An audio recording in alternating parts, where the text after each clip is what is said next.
Good afternoon everyone, welcome back to the channel. তো আজকেও আমি অফিসে, এবং যেটা বিষয় সেটা হচ্ছে কি এইমাত্র একটা আপডেট আসলো যেটা তোমাদের সঙ্গে একটু শেয়ার করে নিই।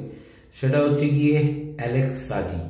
ইয়েস, লাস্ট সামার উইন্ডোতেও অ্যালেক্স সাজিকে নিয়ে বিশাল টানাপোড়েন হয়েছিল, কিন্তু তারপরেও অ্যালেক্স সাজিকে হায়দ্রাবাদ ছাড়েনি।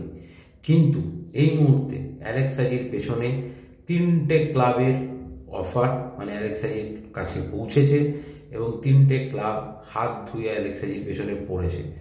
কোন সেই তিনটে ক্লাব? অবশ্যই east Bengal, Mohun Bagan super giant এবং চেন্নাই। তো এই তিনটে ক্লাব অ্যালেক্স সাজির জন্য ইন্টারেস্টেড। অ্যালেক্স সাজির কাছে অফার পাঠানো হয়েছে, হায়দ্রাবাদের সঙ্গে কথাবার্তা চলছে। বাট হায়দ্রাবাদ অ্যালেক্স সাজিকে ছাড়বে কিনা, অ্যালেক্স সাজি মুভ অন করবে কিনা, তার জন্য আমাদের আরও বেশ কয়েকটা দিন অপেক্ষা করতে হবে।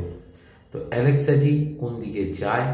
হায়দ্রাবাদ থেকে বেরোয়, না হায়দ্রাবাদেই থেকে যায়, ইস্ট বেঙ্গলে আসে, মোহনবাগান সুপার জায়ান্টে আসে, নাকি চেন্নাইয়ে যায়, সেটার জন্য আমাদের কিছুদিন অপেক্ষা করতে হবে। তবে অ্যালেক্স সাজি ডেফিনেটলি একজন ভালো প্লেয়ার। তো তার জন্য এই উইন্টার উইন্ডোতে এই তিনটে ক্লাব ঝাঁপিয়েছে। দেখা যাক কে অ্যালেক্স সাজিকে তুলতে পারে। আরও একটি খবর, সেটা হচ্ছে কি জিতেশ্বর সিং। জিতেশ্বর সিংয়ের জন্য মোহামেডান, মানে কি বলবো, out of the track Mohammedan যেতে চাইছে জিতেশ্বর সিংয়ের জন্য। তো মোহামেডানও চেন্নাইয়ের সঙ্গে কথা বলছে। এখনও জিতেশ্বর চেন্নাই ছাড়বে কিনা এটা এখনও কনফার্ম নয়, যদিও জিতেশ্বর কিন্তু চেন্নাইয়ে সেইভাবে সুযোগ পাচ্ছে না।